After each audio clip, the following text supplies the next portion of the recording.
Welcome to this episode of Marine Band Offstage. I'm your host, Staff Sergeant Joe Cradler. Our topic for today is a familiar one for playing musicians. Auditions are constantly a part of our lives, from ensemble placement in high school and college to professional auditions.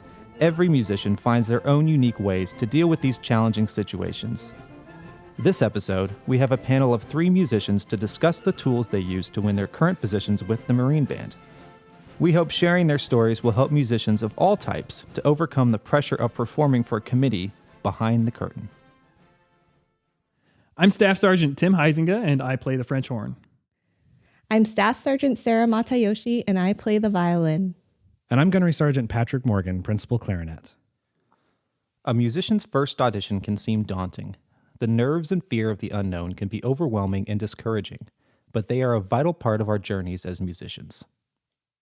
The first audition that I ever took, which is actually kind of funny when I think back on it, it was the summer after my freshman year at Indiana, so I was 18 or 19 years old, and there was an opening in the Chicago Symphony, and I was living at home with my parents for the summer, and it was free and convenient, and I just sort of decided on my own, I kind of want to see what it's like to try to work up a professional audition list. I wasn't delusional in thinking that I had any chance of actually winning the job, but I decided to take that audition, and it actually was a really good experience. I took a lesson with one of the horn players in the section beforehand, and he recognized my playing during the audition and actually gave me some really great feedback afterwards that was very encouraging, and he told me, I had a lot of potential. So it was actually a really good experience for a first audition.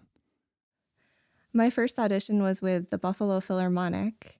They had a section violin position open, and I was in grad school, and I still hadn't taken a full-time audition, and I thought it was time to give it a go.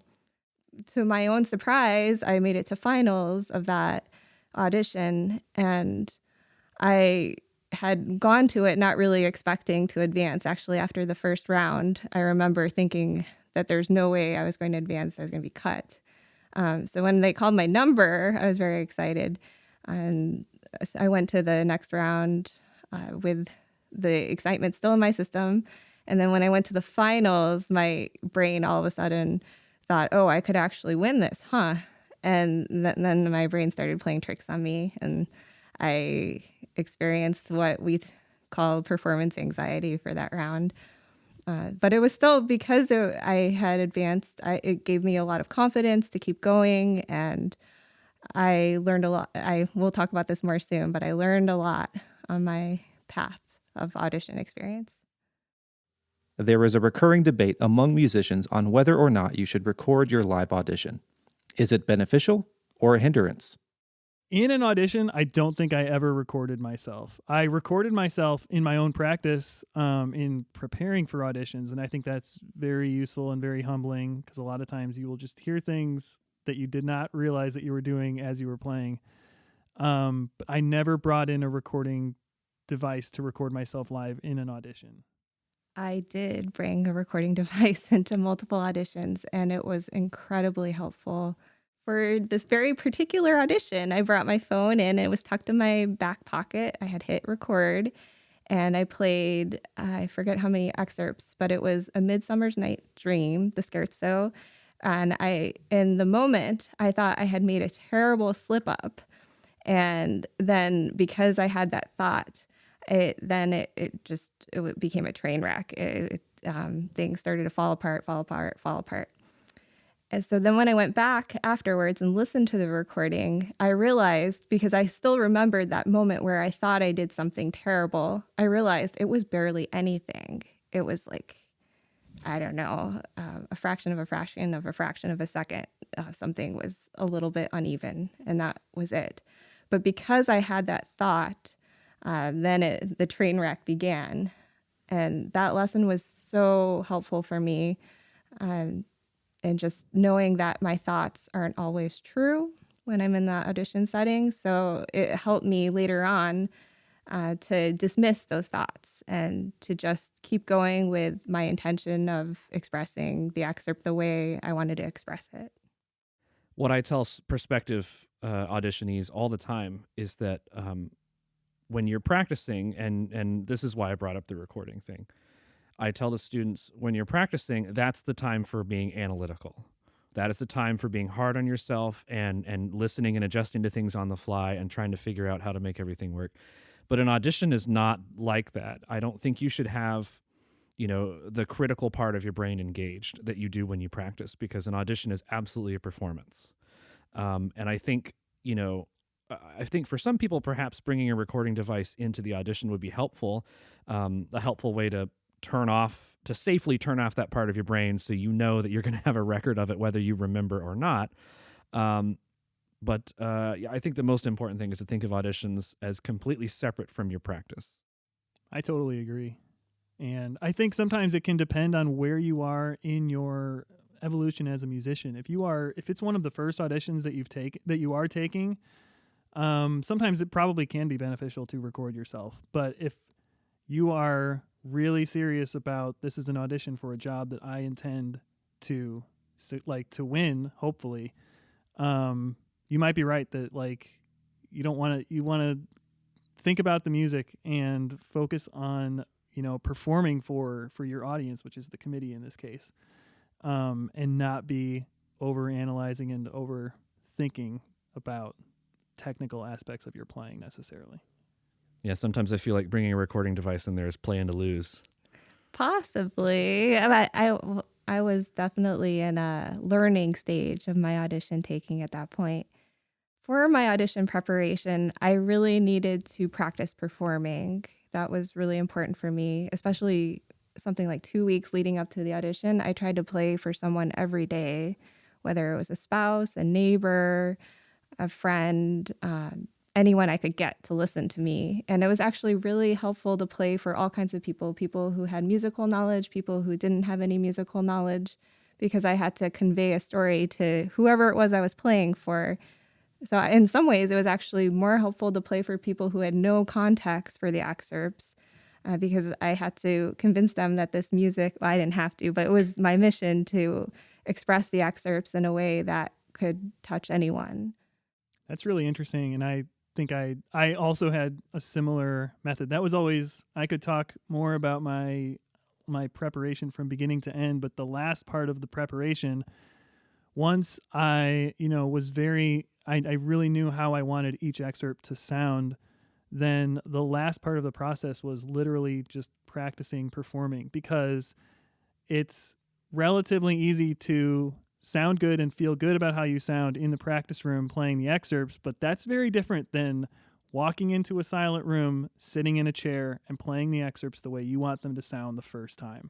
And that is something that I also did every single day for whoever I could get to listen. And sometimes if, I couldn't find someone to listen, I would just put a recorder on a stand. Or sometimes you can even just put an inanimate object across the room and be like, that's the committee. Just having that visual of this is a real performance and that's the person or the thing or the recording device that's listening to me makes it real. And literally going through those motions of practicing performing makes it so that hopefully by the time you get to the actual audition, it's just another day. It's like your routine. I'm going to do this. I'm going to eat the same breakfast and get up at the same time and do the same warm up and perform these excerpts the same way that I've done every day in the days and weeks, leading up to the audition. And for me, just to add, that's completely true for me too. And the other thing I would add to that is, so on the day of, and you basically already said this, but I had to remind myself of it, is that I don't have to do anything extra. I can just do what I've been doing. And I think before I had that understanding in audition settings, I always thought I had to do more in the performance. And I think that was really hindering my audition experience. And when I was able to let go of that and just go in and say, okay, I can just be me. I can continue to do what I've been doing.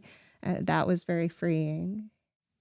Yeah, absolutely. And focusing on the things that you can control, and even things to like where am I going to stay? How am I going to get to the audition? What time am I going to leave? What am I going to wear? What am I going to eat?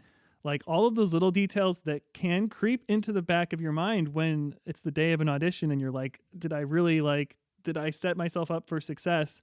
Like make all those decisions ahead of time, commit to them, and then it just gives you that much more confidence in like, okay, I've done what I need to do to play my best. And if I can play my best, then it's up to the committee whether or not I'm a good fit for them. It's like if I set myself up to perform the way that I know how to play, then it's up to them whether or not I'm a good fit for this organization.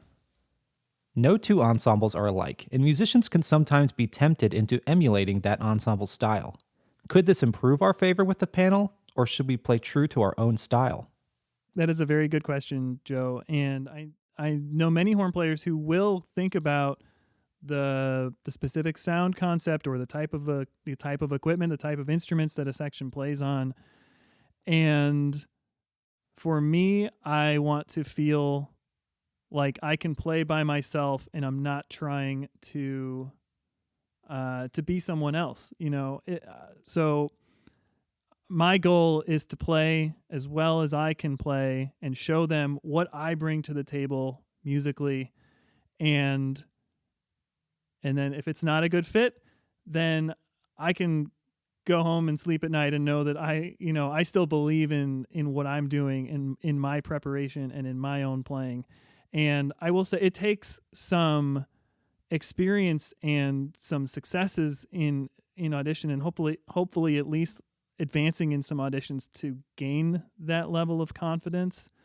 But hopefully you can get to a point where, I want to work in a place where they want me to play like I want to play. So I don't want to, try to play in a way that I'm not convinced is true to myself.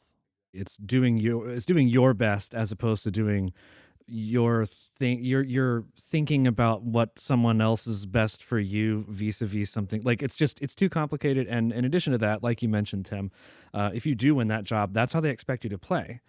If it's wildly different from what you were used to doing, it's not going to work out well.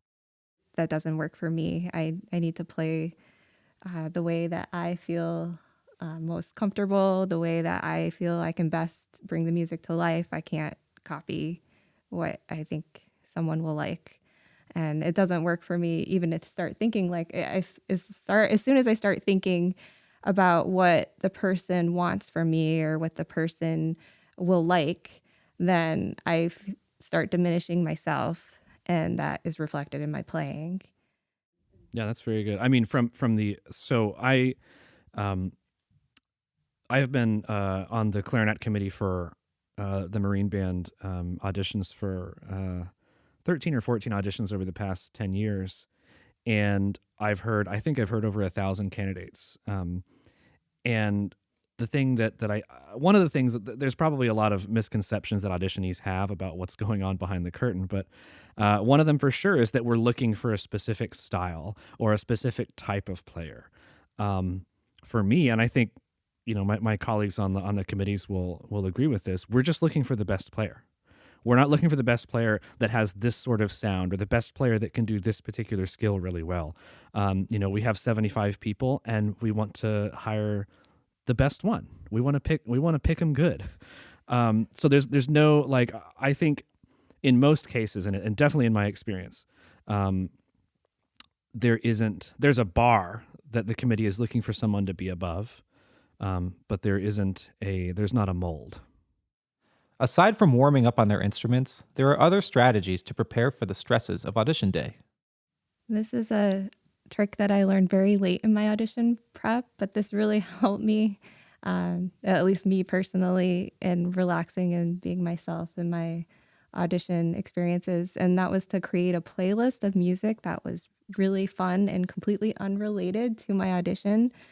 And I would listen to the playlist at many different points during the warm-up period. And if I was in my own practice room, I would even sing and dance to my playlist. And it was incredibly helpful because if I was doing this right up to the point that I went in the room, I was so happy. I was in the best mood. And the first time I did this, I was really confused when I went into the room because I was like, wait, I'm in an audition, huh? But it was great to be in that space and not spend the whole hour or hours leading up to that time being caught up in overthinking the excerpts. It is really cool, Sarah. Like, we didn't talk about any of this ahead of time, but how much we have in common in the way that we prepared for and approached like preparing and the actual audition day. Because I also had like a playlist of music on my phone that when I had downtime throughout the day in the audition, because you will always have some downtime in an audition.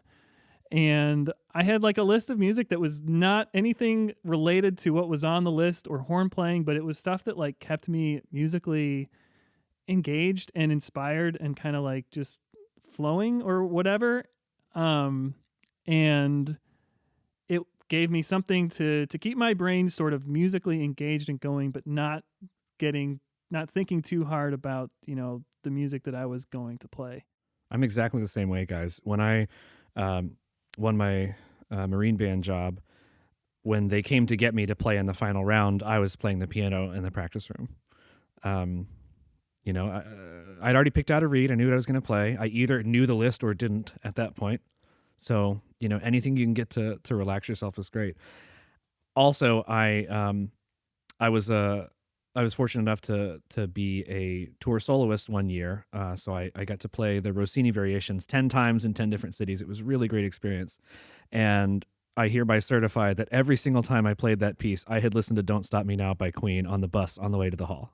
Stuff like that can really put you in a good frame of mind and a good mood. Oh, yeah. And that's, anything that puts you in a better mood that makes you want to share music with people is A-okay. That's awesome.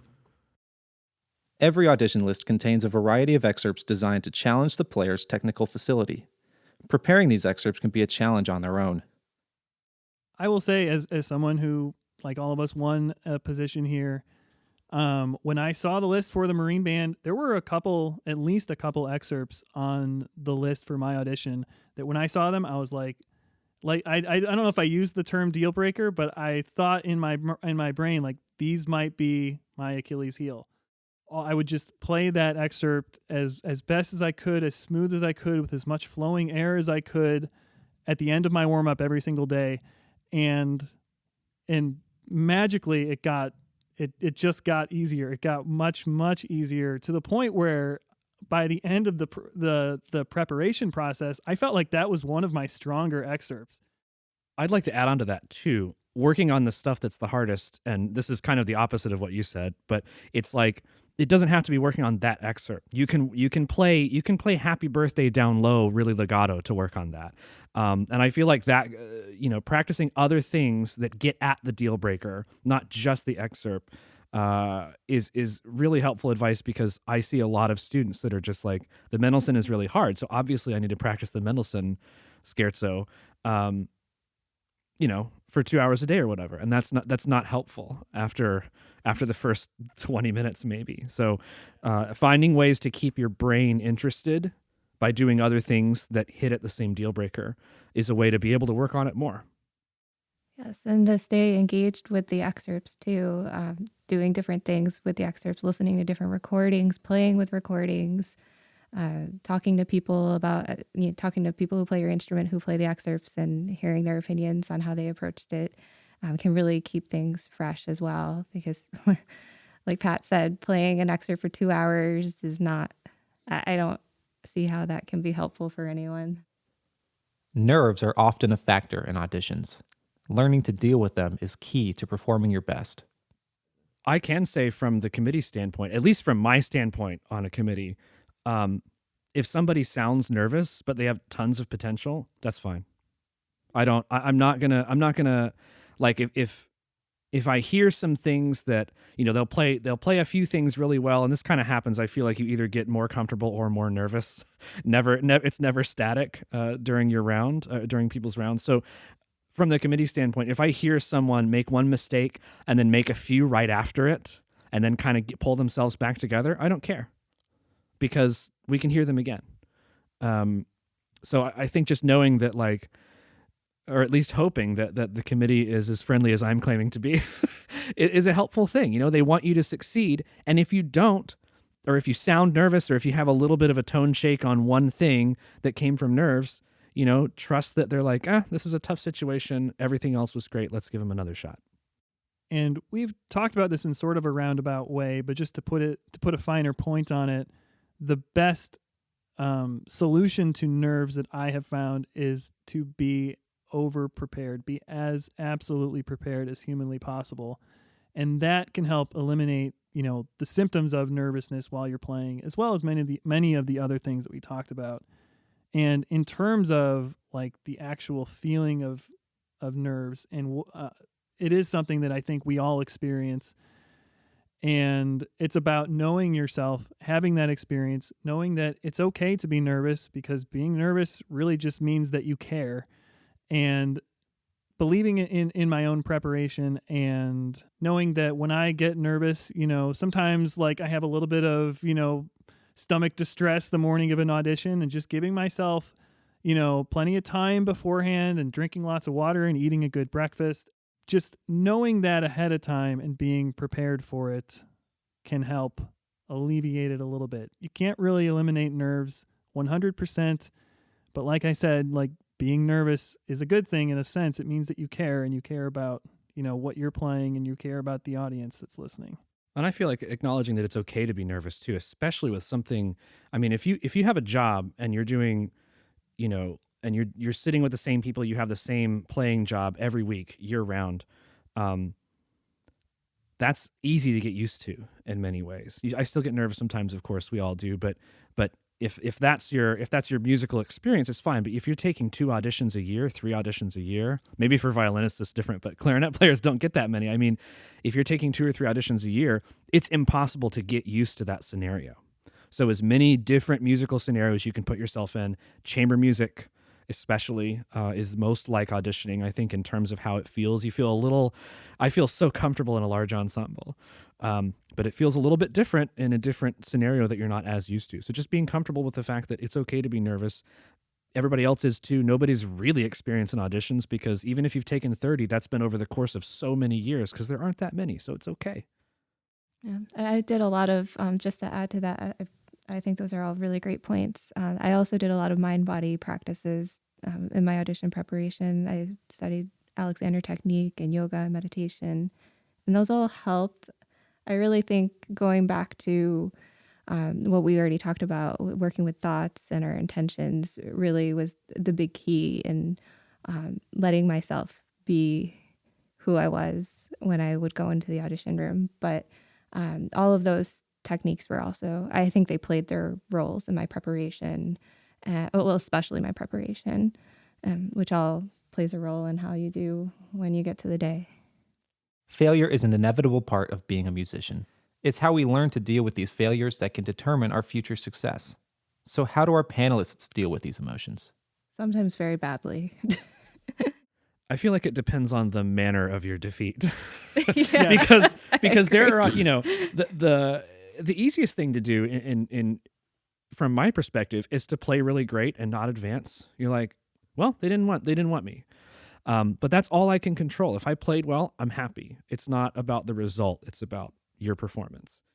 Yeah, I definitely think it matters the way that you didn't advance in the audition. If you feel like, and I was just kind of like looking back through this, I printed off the log of auditions that I kept when I was taking auditions, and many of them, in terms of why I did not advance, are very simple. It's like I wasn't prepared enough, or I just missed a note that you just can't miss in the first round of an audition, and sometimes that happens.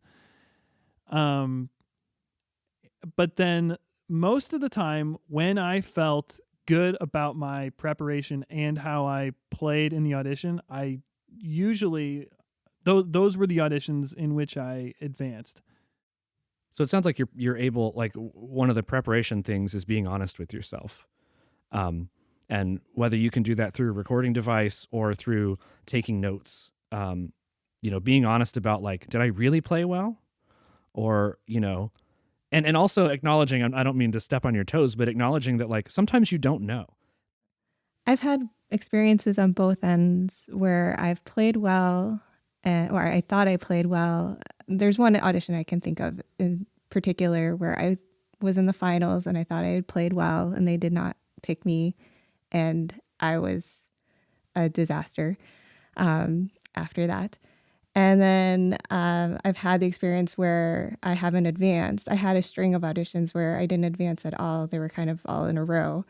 And I was devastated after each one of them. And I also did not feel like I could bring my best to any of those auditions. I was just in a funk, mostly mentally, where I had not figured out how to work with my mind yet in the audition setting. And it was really demoralizing. And I wish I had not used that as a reflection of myself as a musician. But at the time, I think part of the reason why I took it so hard was because I was thinking that this was a reflection of who I am and who I am as a musician. And really, it was just a stage in my audition development that I had to go through in order to learn.